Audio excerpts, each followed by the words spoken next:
Halo guys, balik lagi bersama Dunia Fotografer barengan gua Andi sini, dan di video kali ini kita mau ngejawabin pertanyaan-pertanyaan dari teman-teman yang sempat beberapa kali nanya di beberapa sosial media kita dan juga di kolom komentar, dan juga beberapa pertanyaan dari teman-teman tentang kamera apa sih yang pertama kita punya dan kamera apa yang dunia fotografer pakai. Nah, oke, jadi langsung aja ngejawab pertanyaannya. Ini adalah kamera Nikon ya teman-teman, Nikon D5100. Kamera ini adalah kamera yang pertama kali kita punya, dan untuk bobotnya sendiri ini lumayan ringan ya teman-teman, di 510 gram tanpa lensa tentunya. Jadi kalau misalnya kalian mau pakai lensa ya tinggal ditambah aja 510 gram ditambah bobot lensa. Kalau misalnya kalian pakai lensa fix yang ukurannya kecil-kecil kayak lensa 50 ini, itu lumayan ya nggak terlalu berat. Cuman kalau misalnya kalian nambah lensa-lensa yang berat, contohnya kayak mungkin kita ada lensa Tamron di sini teman-teman, ya tinggal ditambah aja bobot lensanya teman-teman. Nah, untuk spesifikasi kamera ini sendiri, kamera ini dibekali sensor 16,2 megapiksel teman-teman, dan kamera Nikon ini layarnya udah flip atau bisa muter ya teman-teman.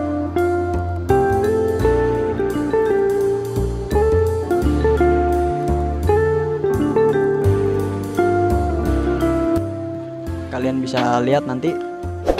Nah, kamera ini memang udah lumayan cukup berumur teman-teman, dimana kamera ini kurang lebih tuh rilis pada tahun 2011 atau mungkin kurang lebih ya sekitar 9-10 tahun lalu ya teman-teman.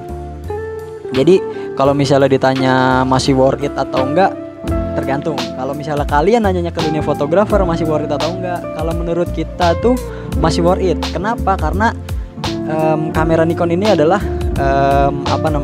alat pertama yang kita punya, dan ini adalah alat yang membuka jalan kita untuk terjun di dunia fotografi gitu. Jadi kalau menurut kita worth it atau enggak, kalau menurut gue pribadi masih worth it, meskipun ini kamera tua dan ada juga beberapa kekurangannya, kayak contohnya kamera ini belum support wifi teman-teman. Jadi kalau kalian mau pindah foto atau video cepet gitu ya, kalian harus cabut memory card. Kalian bisa gunain card reader atau USB hub gitu teman-teman. Tapi balik lagi ya, itu tentang gimana kamera kalian gitu ya, gimana tentang kalian. Kalau kalian nanya kamera ini meskipun udah terbitnya udah 10 tahun lalu masih worth it atau enggak, ya kalau dari kita masih worth it, karena memang ya kalau nggak ada kamera ini kita nggak bisa kenal brand-brand lain. Contohnya kayak Canon yang kita punya setelah kita punya ini kamera kedua kita, yaitu adalah kamera Canon 60D teman-teman. Juga beberapa brand dari yang lain kayak misalnya Sony, terus juga Canon EOS RP juga pernah, terus juga Canon R50 gitu juga pernah.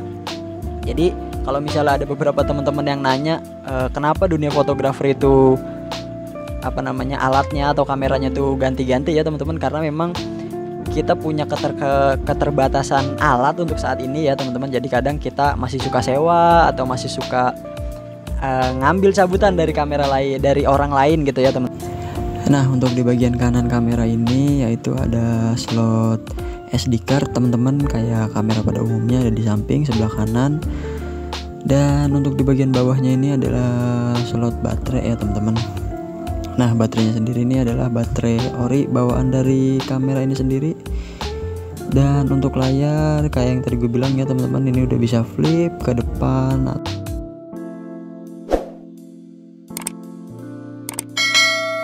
Dan untuk di slot sebelah kirinya ini ada lubang untuk mikrofon, terus ada untuk HDMI dan mikro ya teman-teman. Jadi itu sebelah kiri, dan kanannya untuk kelengkapan lain biasa normal. Di sini ada flash juga, dan udah sih itu aja paling, sama ya normal lah sebelumnya. Ini juga ada drat untuk tripod teman-teman. Oke, jadi itu aja dulu video kali ini teman-teman. Ya semoga itu bisa ngejawab pertanyaan teman-teman semua tentang kamera apa yang kita pakai dan bagaimana spesifikasinya kamera Nikon ini. Jadi kurang lebihnya seperti itu. Kurang lebihnya mohon maaf, sampai ketemu lagi dan jangan lupa subscribe channel ini. Sekian.